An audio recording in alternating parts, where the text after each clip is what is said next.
We move to the fourth with Bob Moffitt. Okay, Kosian routes out to left field.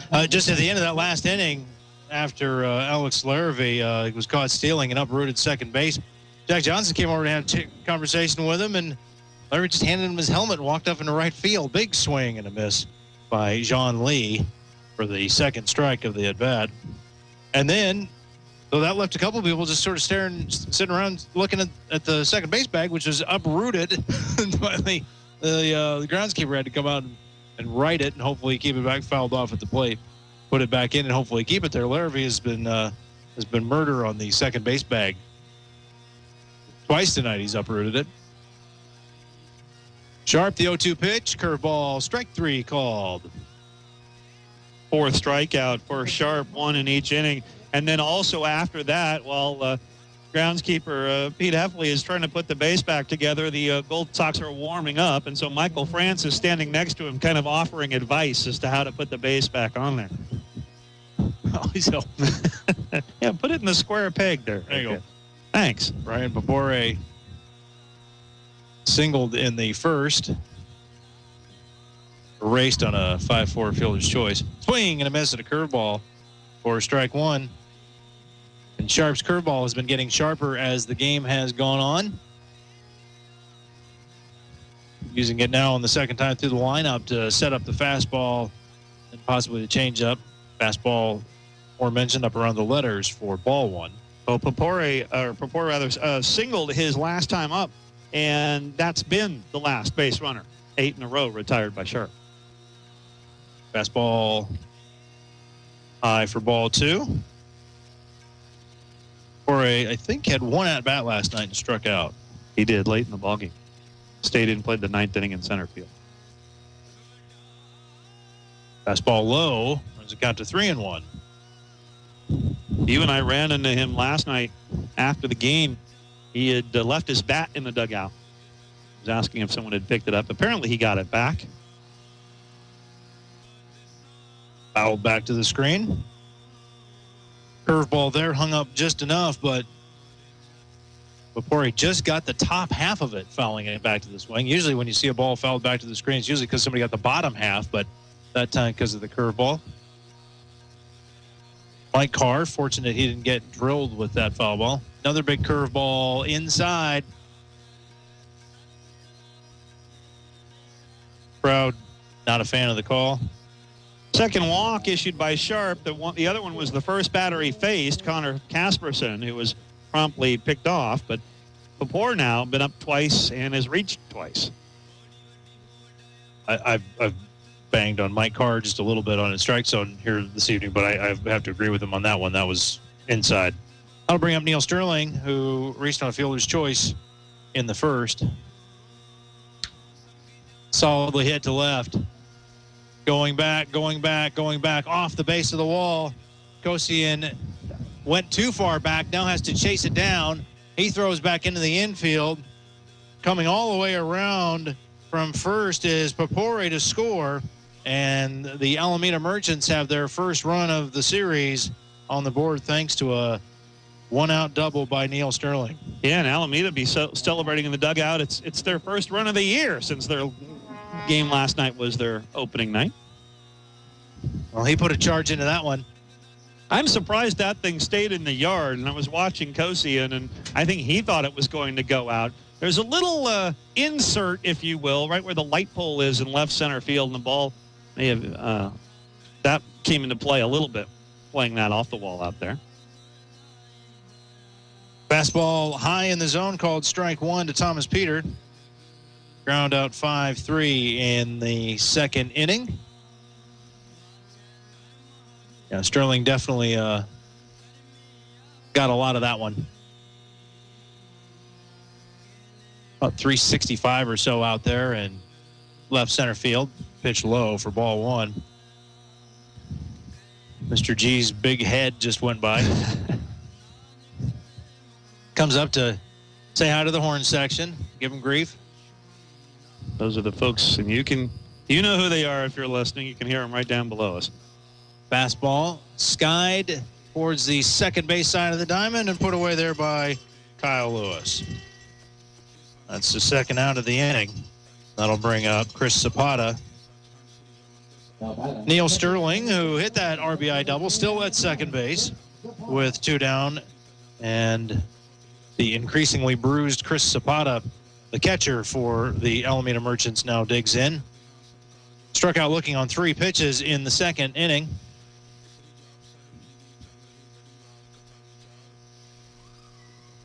Sharp fires fastball outside, throw down to second base. Looks like they might have him. France beat Sterling to the bag, and I thought the throw did too, but it was a great throw. All of a sudden, in my vision anyways, things seemed to kind of slow down a little bit, and I think that Sterling was just able to get under that, but not by much. Perfect throw.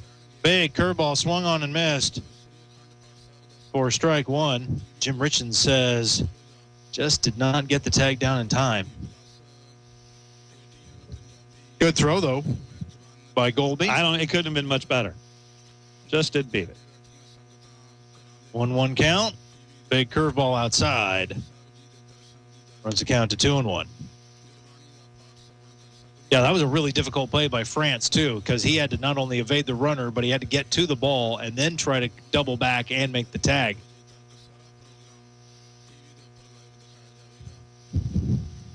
And a good job of him to be awake. Big swing and a miss. That was some hanging cheese up there, and Zapata went up to get it and didn't come down with it. Looked like a hanging curveball. It might have been a changeup, but that's one place you usually don't like to leave a changeup. So I'm guessing hanging curve. 2-2 count. 2 men down. 1 run in, 1 man on. In the dirt. Ball 3. Oh, Lininger unable to catch. We're seeing a lot of Cooper Goldby this weekend, and I know you have been impressed with Spencer. Cooper's pretty impressive as well. Done a good job. Not only calling the game, but also being a backstop. Strike 3, swung on and missed.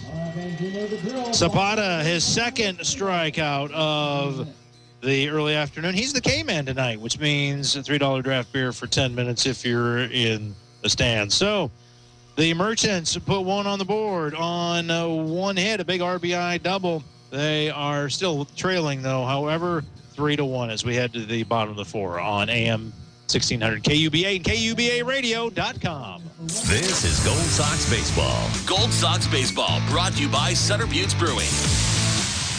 Miss Foster, you must alert the authorities immediately. Why is that, sir? All these new people we hired have been replaced by alien life forms. And what makes you say that? They're all here on time. That's because they're from SutterButtesHelpWanted.com. That's their home planet? No, it's the job site. So easy to apply that the number of applies per posting are now up over 57%. Why are they all smiling so much? Because they're happy. Because they're not human. Could be because they don't have to drive ridiculously long distances. In their little spaceships? In their cars. The pod people do seem to be good at what they do. Well, we get some of our best hirees through SutterButtesHelpWanted.com. Do we? The site is super mobile friendly, and the apply process is so easy. The applies are up over 57%, so they have more qualified local employees than ever. So what is that strange sound I hear? Surely some intergalactic language. I believe it's called laughter. Well, at least they've come in peace. But whatever do we feed them? I'm going to go with lunch. Lower prices to post jobs, mobile friendly, and so easy to apply to great local jobs. SutterButtesHelpWanted.com. Long name, amazing results. You're listening to Gold Sox Baseball on KUBA. Gold Sox Baseball, brought to you by Thomas D. Lininger, attorney at law. Nick Piscotti from Chabot College on the mound now for the Merchants. Richard Bowe's night is done. Couple hits and 3 runs allowed. 4 strikeouts. And he hit a batter twice, but it was Alex Larrivee both times. So not sure if there's a blood feud going on there or not. But anyway, he leads on the wrong end of a 3-1 decision. Piscotti coming back from arm issues, had shoulder tightness last year. Not a lot of innings at Chabot during the year. They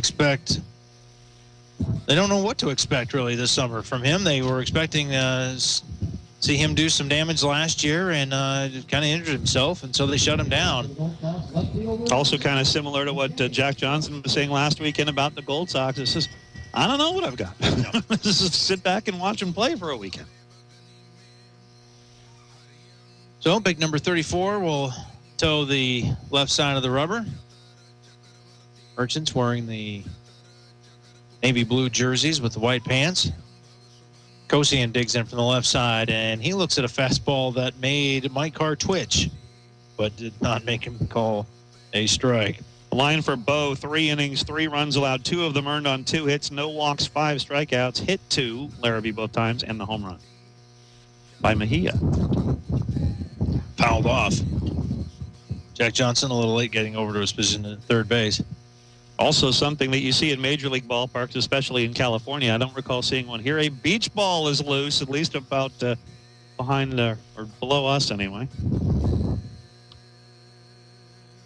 Hammered foul towards the Gold Sox dugout. That might actually made it into the dugout. It did make it into the dugout. There's only one small entryway to get in and out of the dugout right there, and it found the hole and inside. Now all the guys playing hot potato with it, kind of flipping it around.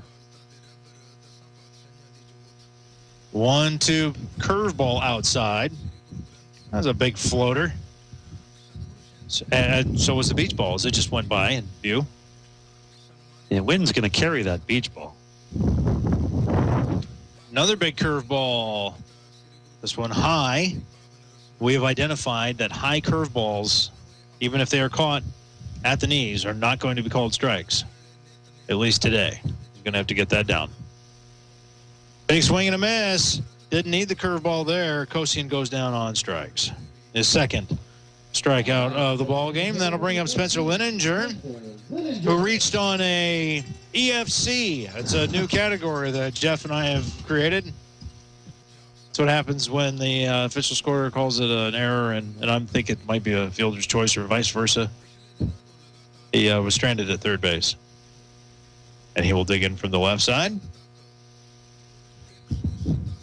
Big curveball low in the strike zone is called strike one. Didn't matter whether that was a fielder's choice or an error. As far as a run scoring is concerned, Larrabee scored in that inning, and that run was earned. Absolutely.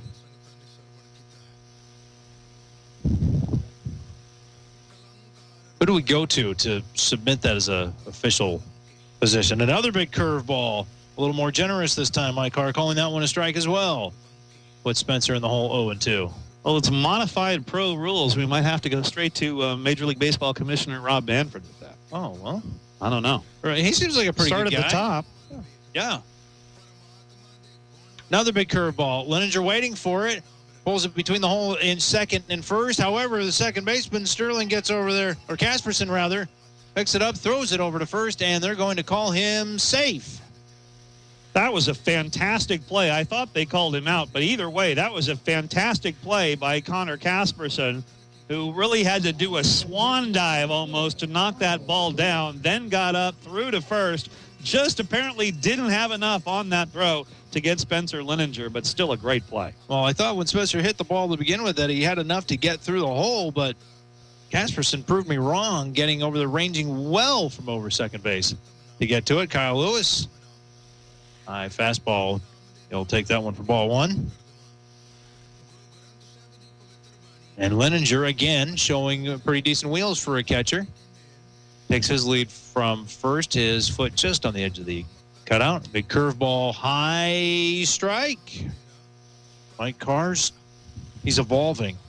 Dropped in there, it looked like. I was surprised, and obviously didn't know the curveball was coming, but I was a little surprised Spencer didn't go on that pitch. Would have been a good one as it turned out. Spencer leaning back towards first. Now he takes, that looked like it caught him on the sleeve, although no protesting by Lewis, so it's just going to be a ball. Sometimes hitters don't want to acknowledge that they were hit by a pitch, and I'm not sure whether that got him, like you said, on the sleeve or not, but he acted like it didn't. It's a little breezy here. High fastball. Runs the count to 3-1. Gold Sox have a stolen base tonight. They're 15 out of 19 for the season. Lininger 1 out of 1. Lininger goes. Fastball, ground to short. Lininger beats the shortstop there, but not but Lewis cannot beat the throw to first, so he'll be retired 6-3. Lininger went and beat the slide by just about a half a heartbeat. And an easy double play if he's not going, and almost was a double play even though he was. But Lininger arriving, as you said, just a heartbeat ahead. that'll bring up Cooper Goldby, who ground into a 4-6-3 double play to end the second inning. Cooper last night 0 for 3, digs in from the right side. Big curveball. That's a ball. And a little bit up and maybe out as well. Time called on the field for a baseball. On the field. That sort of thing cannot be allowed, Jeff Flynn. Where'd it come from? I'm not sure. I'm guessing probably the kids over in the kids zone. Yeah, I think you're right. Foul ball went down there earlier and they scrambled for it.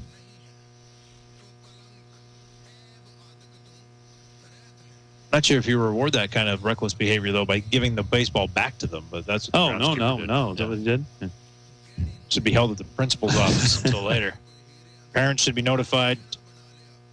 Turning and looking at no one in particular is Piscotti. Lininger back. None of the infielders thought it was worth moving to go cover the bag. Cooper Goldby ahead in the count, 1-0. Fastball outside, ball 2. And Zapata held the glove there a good long time, but no matter how long he held it, it was still going to be a ball. Well, and I know you're trying to frame it for a strike as a catcher, but if you just hold it like that forever, as far as the umpire is concerned, it proves his point. Yeah, that's exactly where I saw it. It's not a strike. Another fastball outside. 3-0. So, Colby has not exactly been lighting it up from the batter's box, so we'll see if he goes ahead and swings 3-0 or if he takes this. Thinks about it, but it's high and outside, ball 4. So good at bat by Cooper Goldby. 2 men on now with 2 men down here in the bottom of the 4th, and the Gold Sox with a 2-run lead. That'll bring up Michael France, the shortstop. And remember, Spencer Lininger reaching on that very close play at first, the diving stop by second baseman Connor Casperson. And that was a very close play at first. If that's an out call, this inning is over. But we'll see if the Gold Sox can cash in. Goldby not being held on at first.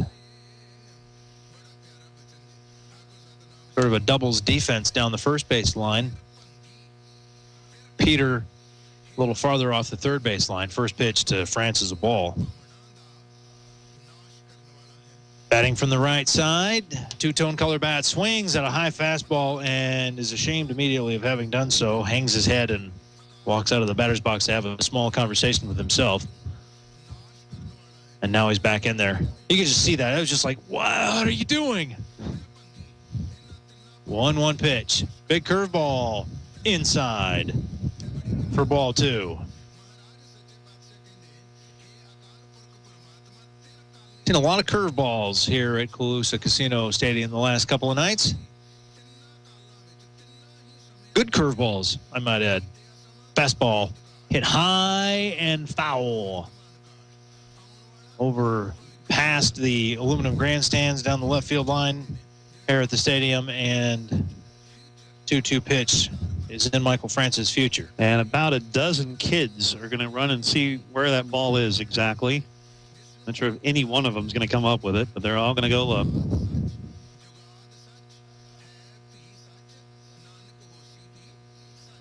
Two men on. 2-2 count. 2 outs. Big curveball high. It's a full count. With some Lewis of those Mejia on deck. Some of those curveballs are not only missing high, they're missing in. Expect him to break over the strike zone. That one didn't, and also stayed up. Here's the 3-2 pitch.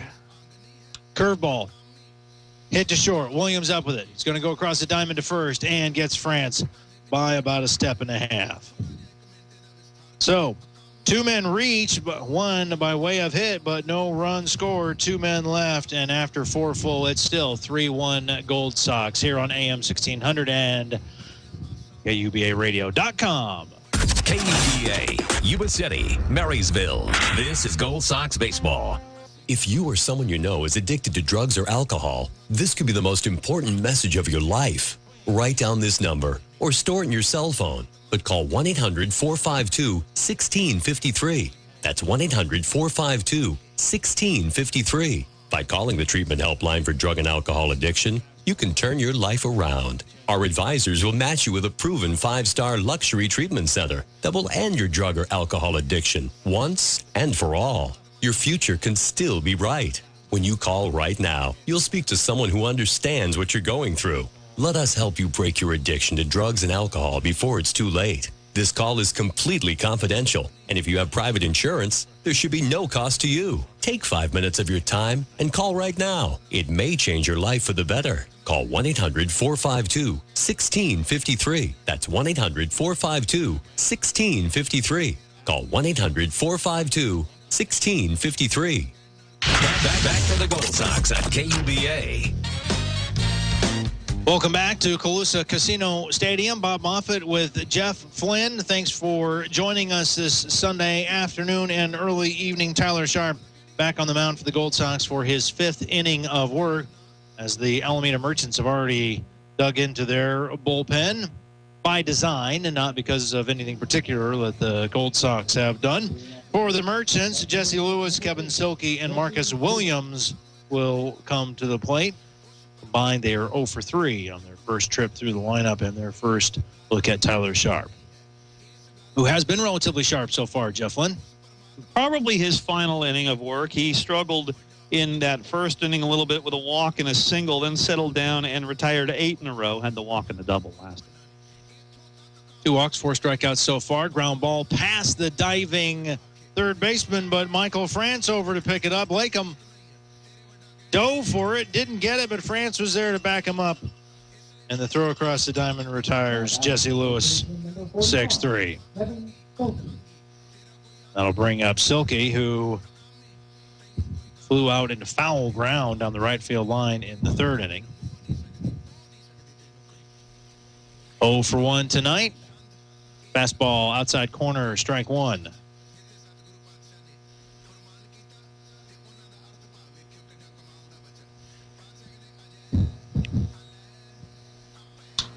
Hanging curveball, and that's hit down the right field line. Foul. That's going to go out into the Supercuts Kids Zone, though.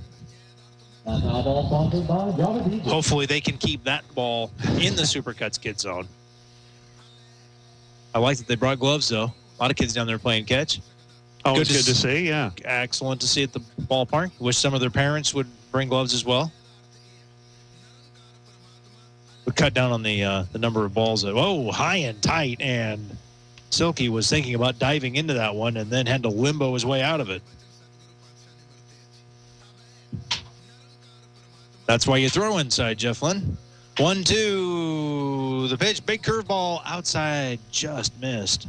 And if you're not exactly sure how flexible you are or how good your reflexes are, face one of those pitches and you find out in a hurry. Yeah.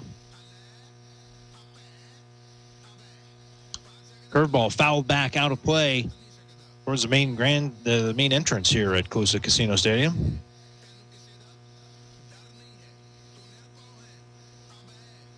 A 2-2 offering on the way. Sharp working quickly.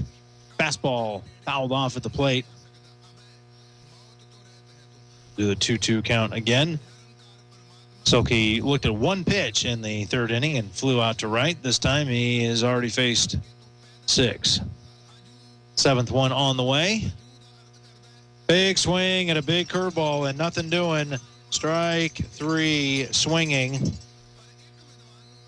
Well, Tyler Sharp probably hoping right now that this is the last hitter he will face with 2 down. The Gold Sox just starting to get their bullpen busy. Left-hander Ross Cervantes warming up down. Marcus Williams struck out swinging in the 3rd inning. Looks at a fastball outside for ball 1. Williams last night reached twice, but both on fielder's choices. Big curveball called a strike.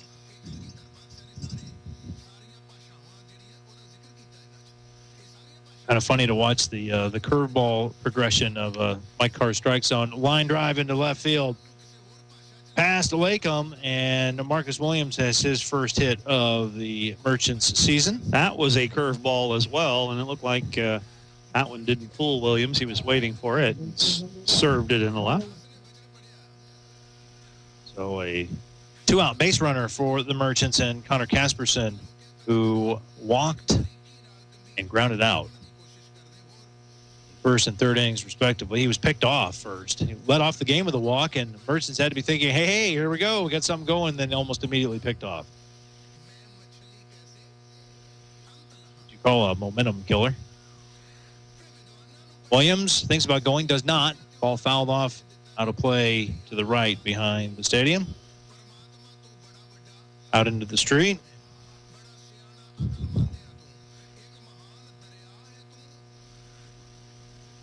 John Lee on deck for the Merchants. Williams with a respectable lead. A toe just over the cutout. Now he dives back in. Ahead of the throw.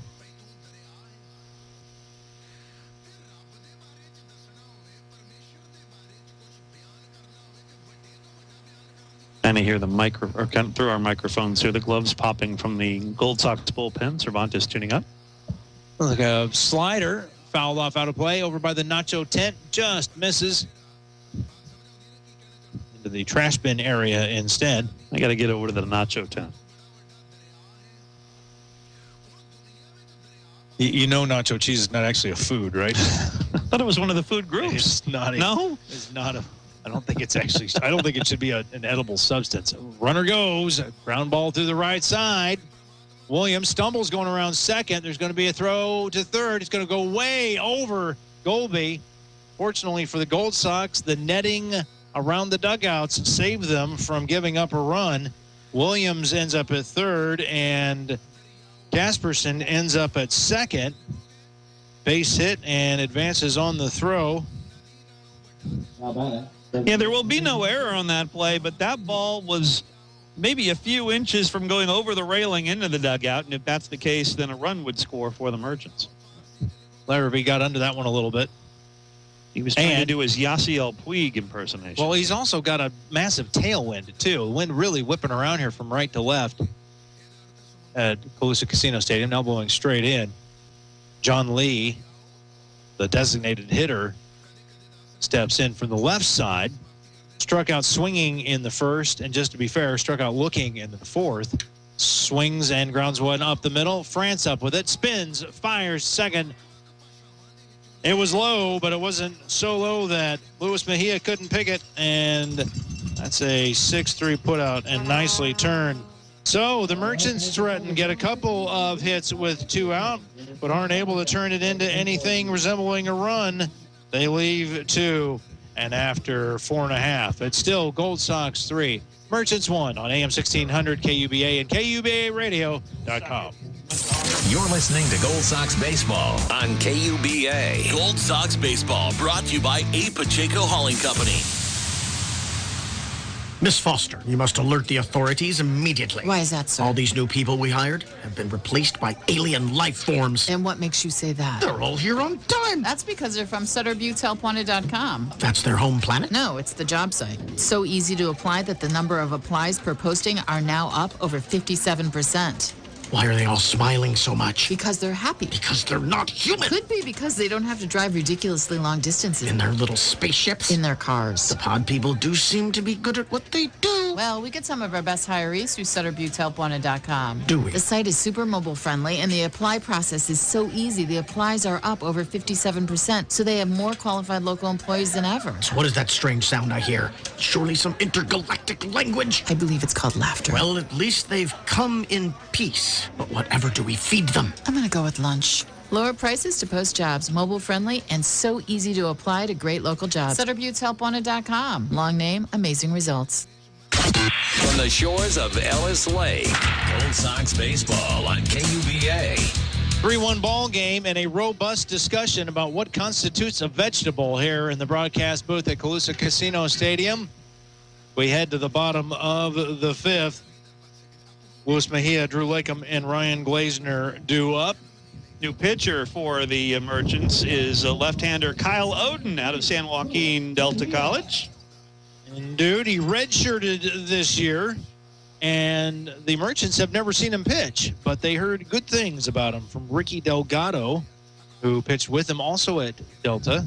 And Delgado went 9-0, and they thought if Ricky Delgado went 9-0 and he thinks this kid can pitch, well, then we think this kid can pitch. So we're going to take a look at him. And so we'll see how Ricky Delgado's preference turns out here as a square to bunt by Mejia. Goes foul. Mentioned Oden from San Joaquin Delta College. San Joaquin Delta lost to Orange Coast in the Junior College State Championship this year. Didn't know Oden was redshirting, but hopefully he got to be a part, at least to experience that. That's pretty impressive. Left-hander, kicks and fires, curveball, strike. So far, he has used the foul ball and strike curveball, Luis Mejia. 0-2 delivery, also a curveball, and that's high, but it's called the strike, as in strike three. Mejia, not pleased at all, turns to bark a little bit at Mike Carr before walking to the dugout. You don't see much complaining at all, not just the Gold Sox, but their opponents at umpires occasionally. But that was a little bit strong from Mejia, and we actually saw that in his first at-bat. He went down swinging, but he was not happy with the strike zone in that AB either. Well, the first pitch of the game was a fastball inside that almost hit him and was called the strike. Mike Carr's fastball strike zone has been fine. His curveball strike zone has been evolving. That looked like a slider, and that was a good one. Catches the outside corner.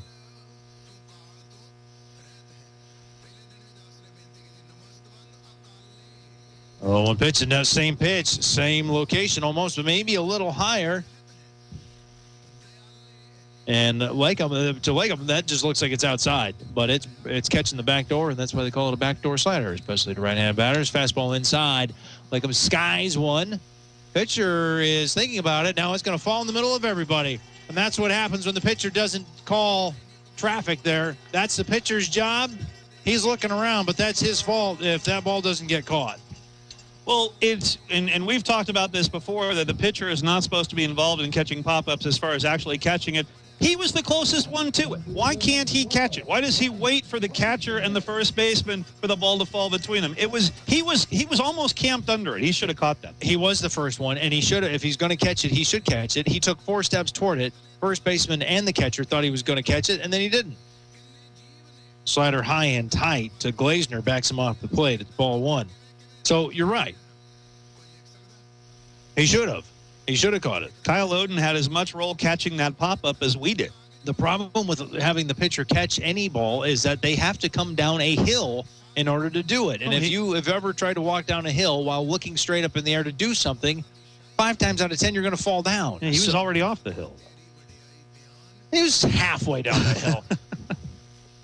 Second pitch is a strike. He was right there. But you're right. Oh, he had traversed. He had traversed his way down the hill, and was about 4 feet from the ball. He should have caught it. If he's not going to catch it, though, he has to direct traffic. He has to say first, or catch, or something. But that's what happens the second game of the year. Fastball almost takes out Glazner's knee. It's inside for ball 2. Yeah, he was kind of admiring that pop-up, as were we. It was majestic, and it turned into a base hit.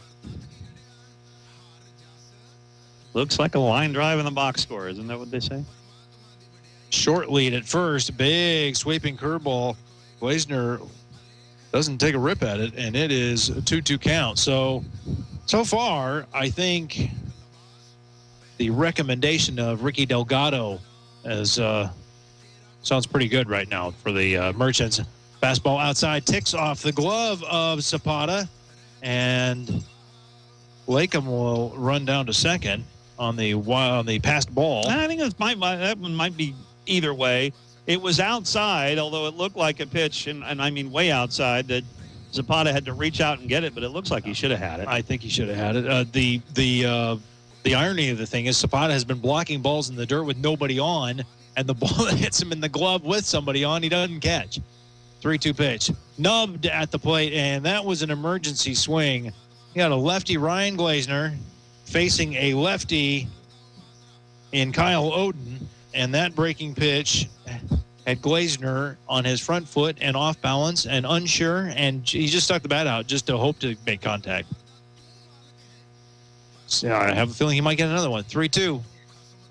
Oden looks the runner back. Big lead, swung on a, looks like he got a fastball, just got a piece of it.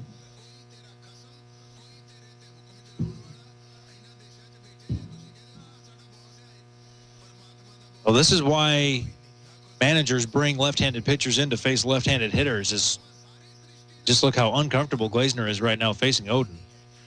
Big curveball swung on a miss. It's in the dirt, no, and Glazner is going to run down to first. The throw beats him there, however. He'll be retired 2-3 on the strikeout. Blakeham stays put at second. We have two men down here in the bottom of the fifth as the Gold Sox try to figure out a way to get another run across the board. They have 3 so far. 4 hits for the Gold Sox, 1 in each inning after the first. They were retired in order in the first inning. Scored once in the second, twice in the third. Merchants came back with 1 in the fourth, and that's where we are. Larrabee hit by a pitch twice. If he gets hit by a pitch again another time, I would not blame him if he charges the mound. Slider inside corner, strike 1. Well, I don't think he'll charge the mound if he's hit by a pitch, but there would definitely be evidence that there is a contract out on. A bounty. Bounty gate. Merchants. The logo eerily reminiscent of the old Seattle Pilots or the Seattle Mariners. It was the early Seattle Mariners. They've got the Alameda Merchants logo has a star with the M in the middle. I think without the star, that M in a trident formation was what the early Seattle Mariners used. Breaking pitch low and inside, followed up by a breaking pitch high and outside for ball 2. I don't remember the Seattle Pilots. Wow. I know they were there for 1 year. I think it was 1970. I believe it was. That was a little later than that, but I moved will. to Milwaukee for 1 season. Where they became the Milwaukee Pilots. That we know as the Brewers. Oh, right. Right. So I have a 2-1 count here facing Mr. Larrabee. Oden taking a long time. Fastball in the dirt. Ball 3. And if you ever want to talk about logos, the Milwaukee Brewers, the old Milwaukee Brewers logo with the M and the B in the form of a glove. Best logo ever. That had confused me as a child. Well, it took me a few years to figure it out, too. 3-1, curveball in the dirt. That's a walk. Once I figured it out, though, I thought, that's really cool. I always liked the Angels logo with the halo around the A. I always Yeah. thought that was pretty sweet. Timeout. We're going to have a visit to the mound now from Mr. Nelson. Nelson, one of the, he is the original founding member of the Merchants, along with their assistant coach, Dan Mills. But Nelson, the original manager in his 3rd year. There's a lot of baseball experience on this Merchants team. One of their other assistant coaches, Steve Yamasaki, coached the 16-18 team in Alameda for 22 years, I think. And that was a team called the Merchants. They have a history kind of similar to the Healdsburg Prune Packers in that the name had been around for a long time, and it's come in various forms over the years, this being the latest one, but they've kept the name, kept the history. Well, here's the pitch. That's outside. Throw down to second base, and that is high and towards the right center field side of the bag, but retrieved nicely by Williams, streaking across to bring it down. So ball 1 to McKay Kosian. Batting from the left side. Fastball fouled off out of play. That'll even the count at 1-1. The Merchants have a couple of other pitchers they plan to bring into the game. Willie Traynor and Shea Harrison. They may return or bring Isaac Friesen back. He pitched last night They may bring him back in the 8th or 9th, depending. Big curveball high and inside. It started off inside. It broke across the plate, but it was still high. Kosian seems to have a better idea of Oden's pitches than Glazner did. Both lefties. That one all goes right over his head.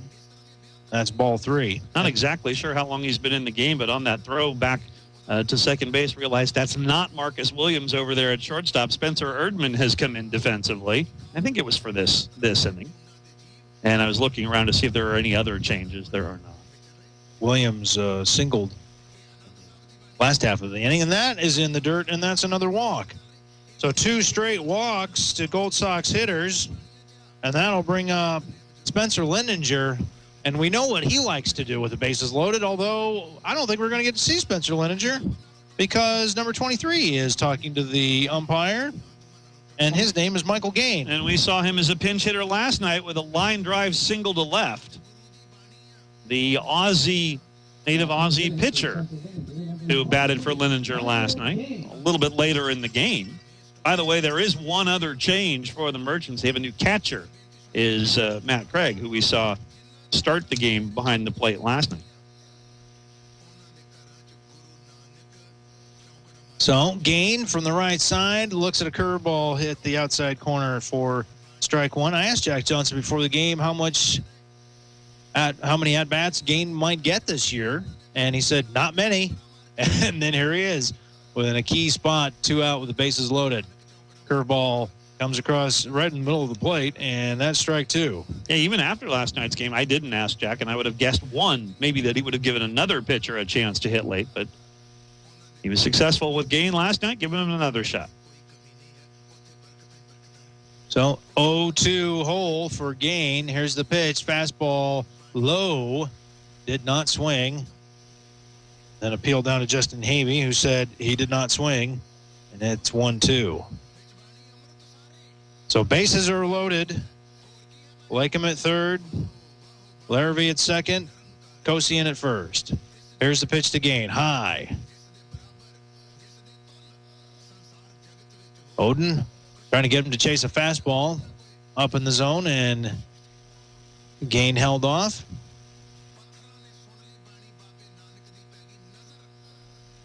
Here's the pitch. Inside. It hit him, says Gain. Hopping up and down. Turns around. Shows the ankle to home plate umpire Mike Carr, who then signals, okay, go ahead and take your base. So that was, I think he got hit, but it was also an excellent job of selling the idea.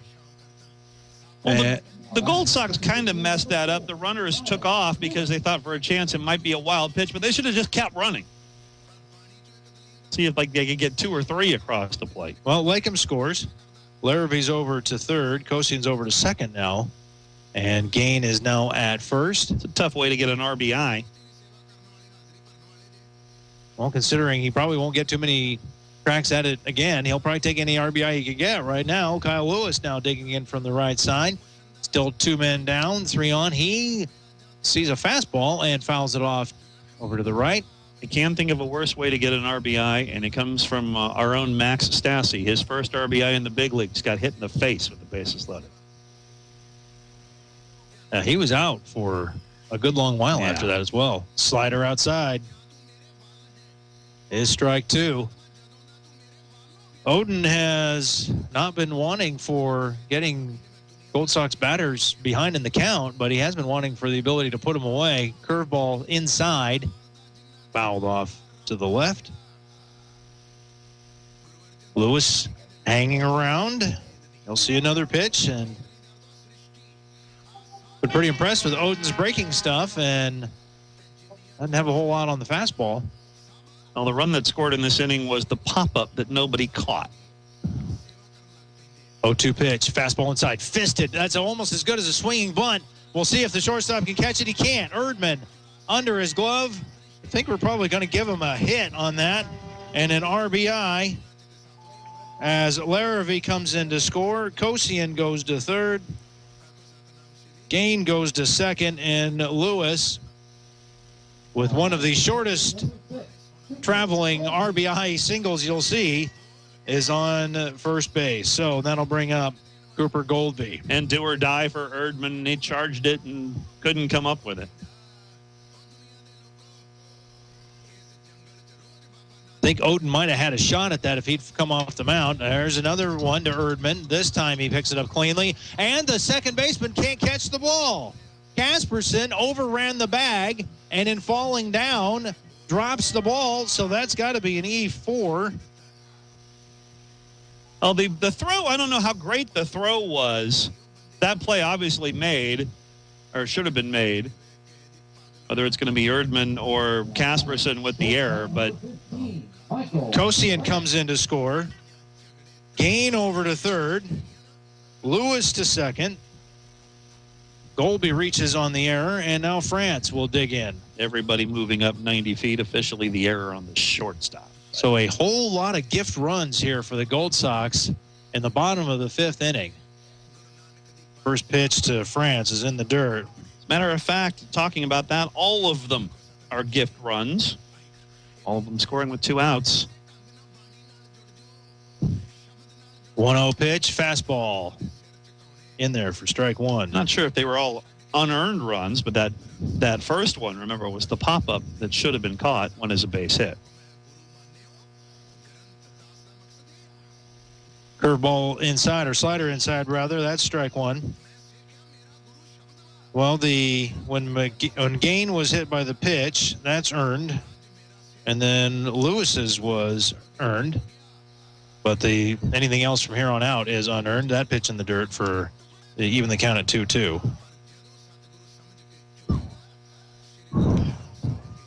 So as far as I know, we have a maximum of 2 earned runs here. In the bottom of the fifth, a 6-run lead now. Swing and a miss by France. And mercifully for the Merchants, the Gold Sox finally leave the field. But they send 9 men to the plate. 2 walks, a hit batter, 2 singles, and 3 runs. The Gold Sox lead 6-1, and we head to the top of the 6th inning on AM 1600 KUBA and KUBAradio.com. You're listening to Gold Sox Baseball on KUBA. Gold Sox Baseball brought to you by Packaging Specialist. The Happy Viking, home of the best wings in all of Yuba Sutter. The Happy Viking will always be the king of wings in all of Yuba Sutter, serving up the biggest and best wings with 25 sauces to choose from, like sweet barbecue, spicy garlic, habanero honey mustard, mild to crazy hot sauces to toss them in. The Happy Viking has 55 beers on tap, a great selection of wine, and a full bar to quench everyone's thirst while munching down on starters, burgers, pizzas, salads, and of course their infamous wings. Proud sponsor of the Marysville Gold Sox. The Happy Viking, 741 Plumas Street, Yuba City.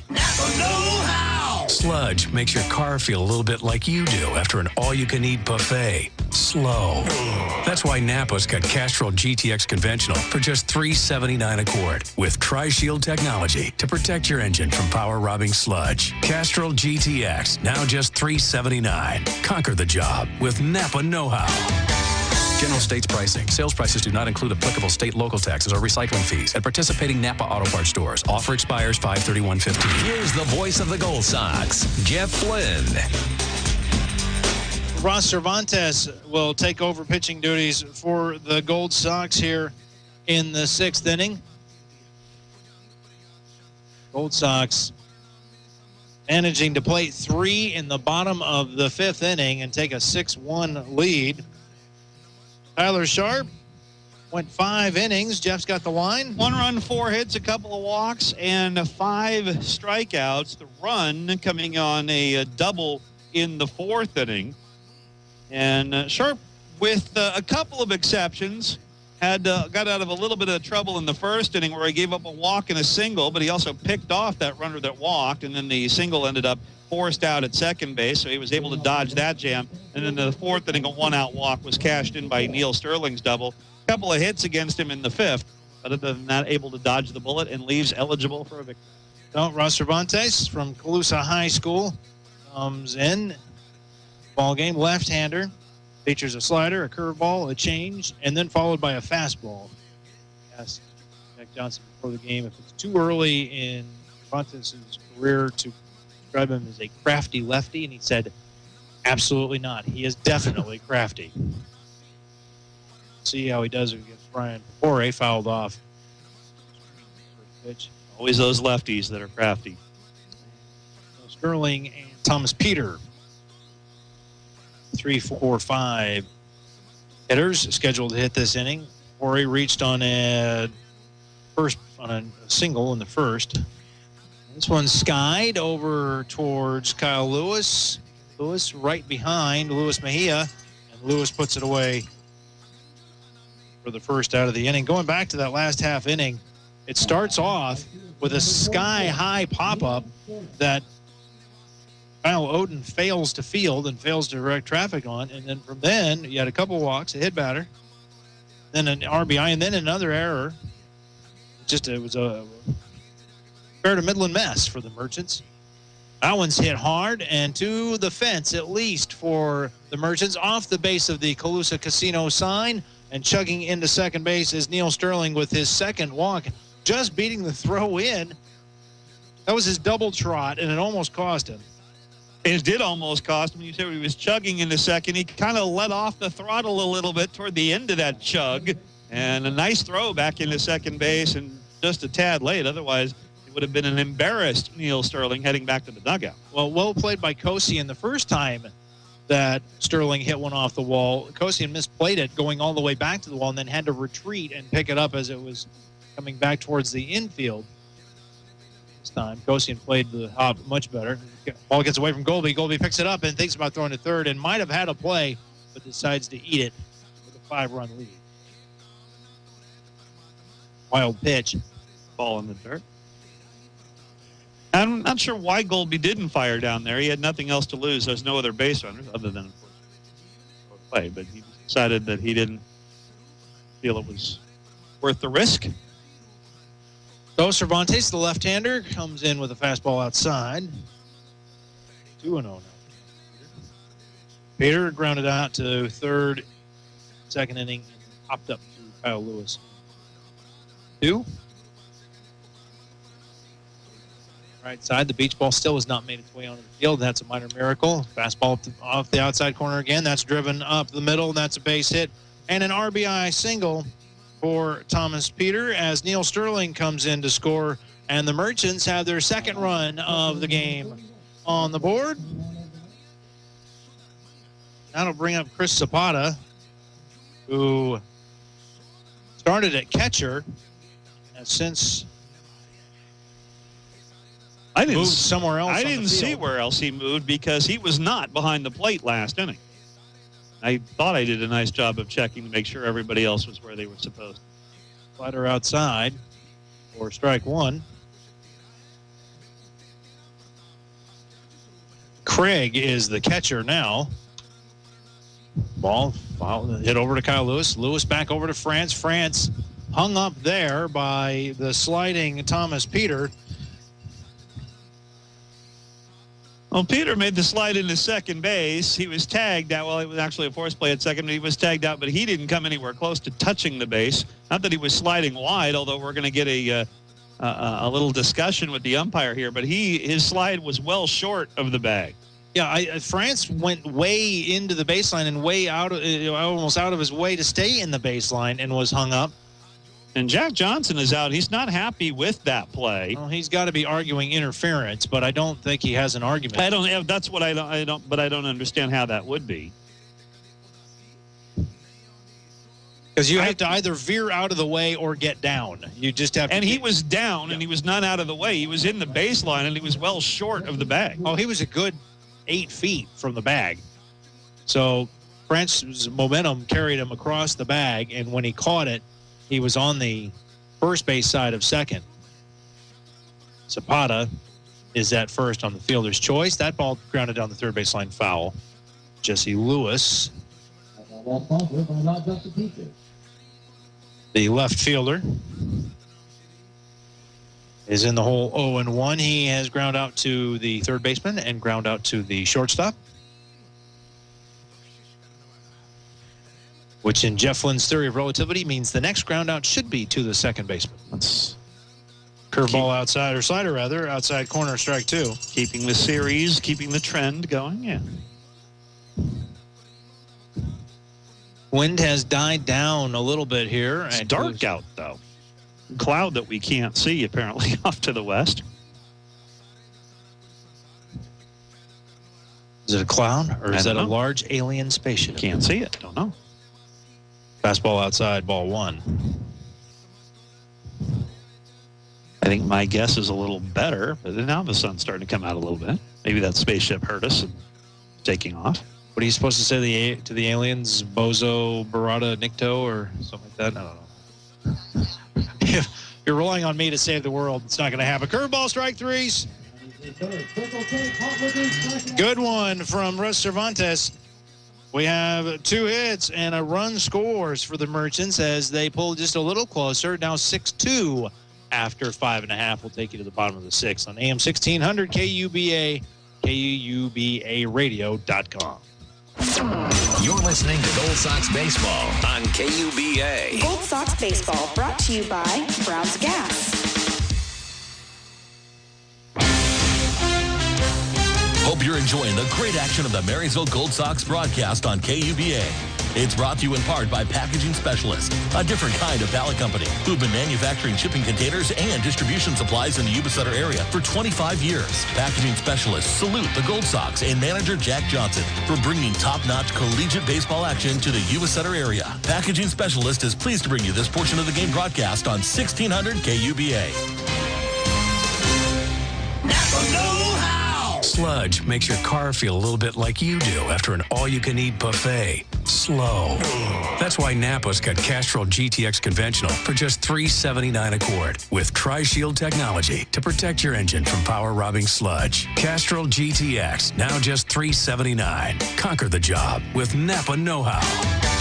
General states pricing. Sales prices do not include applicable state, local taxes, or recycling fees at participating Napa Auto Parts stores. Offer expires 5/31/15. Back to the Gold Sox on KUBA.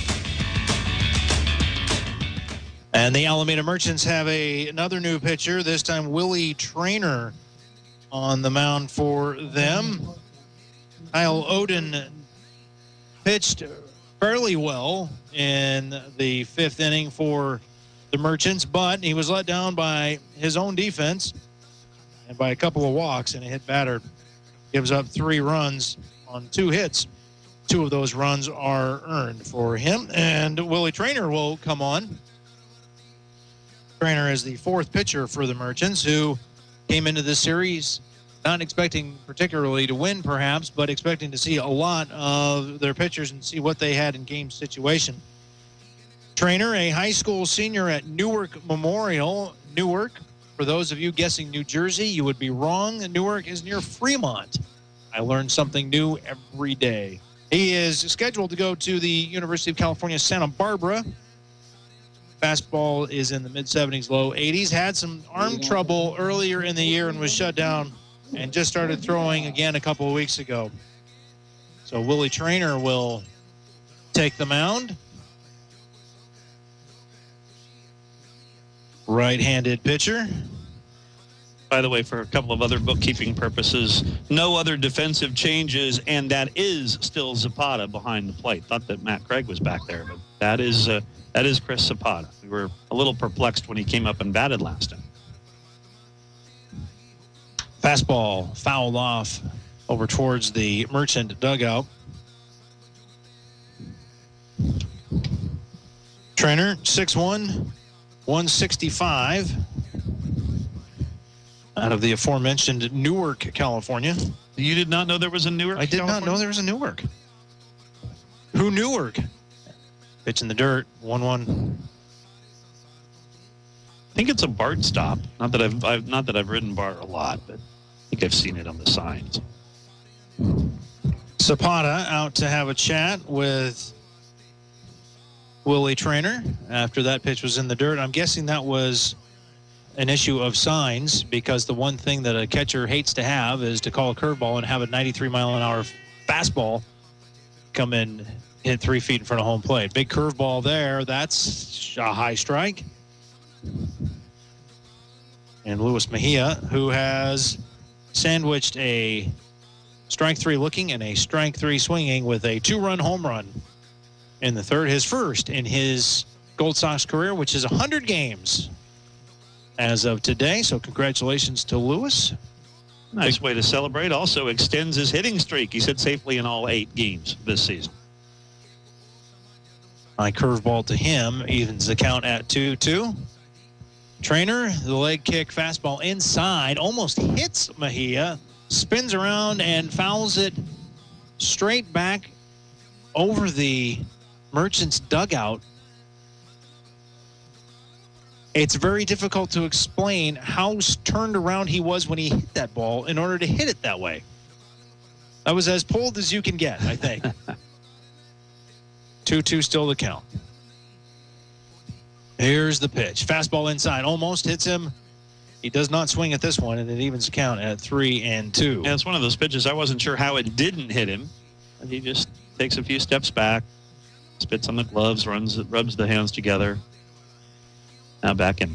And that pitch that almost hit him was almost in exactly the same spot as the one that was called the strike at the beginning of the game. Curveball hangs up there. Mejia drives it into center field for a base hit. Didn't get all of it, Jeff, but got enough. Looked like he just kind of fisted it out there. Lots of backspin on that ball as it ends up in center field, but his second hit of the night and a leadoff base hit for the Gold Sox.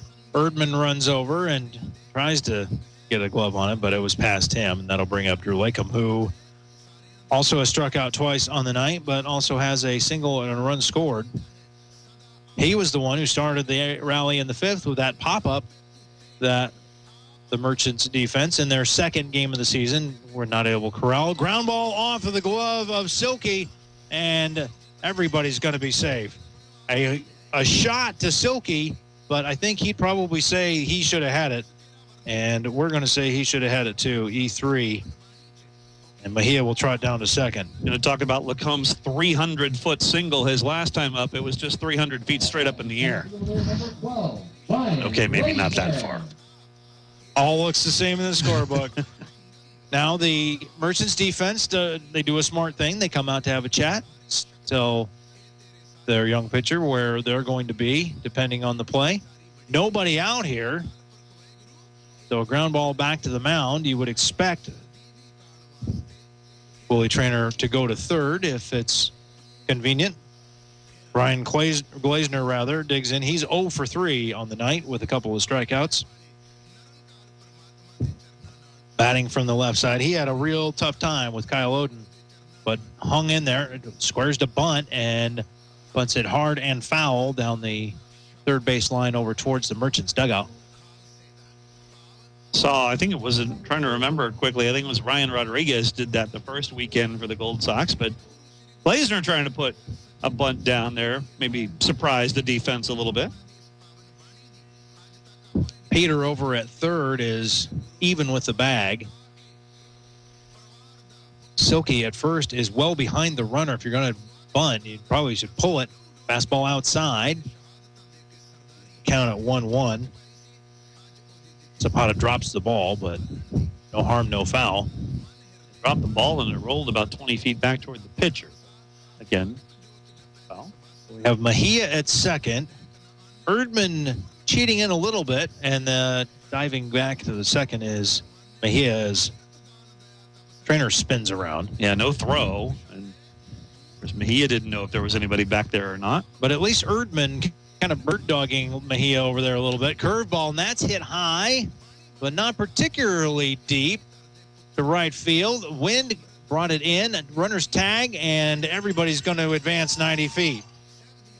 That was a little more of an adventure for Sterling than he was probably expecting, as the wind had died a little bit, but now continues to blow at a brisk pace from right field to left. And a good job by Sterling to get that ball. Just tried to throw into third and was not in time. Well, you wanted to make up a new scoring category earlier with the EFC or whatever we came up with. That should be a sacrifice fly, in my opinion. It's fly ball and runners tagged and moved up 90 feet, but you don't get credit for that unless a run scores.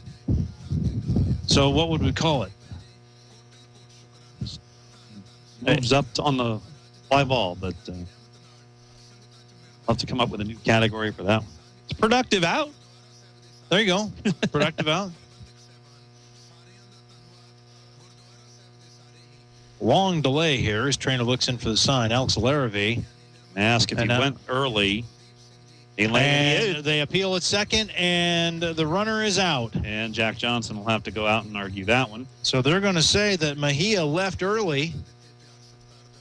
Well, Lewis had all day. I mean, he was watching the play. I didn't see whether he left early or not, but I know that he was kind of camped at the second base bag. It was the runner at first that it was surprising to me that he moved up to second. But they are going to get the call, and Jack Johnson not too happy with Jim Richens there making that call.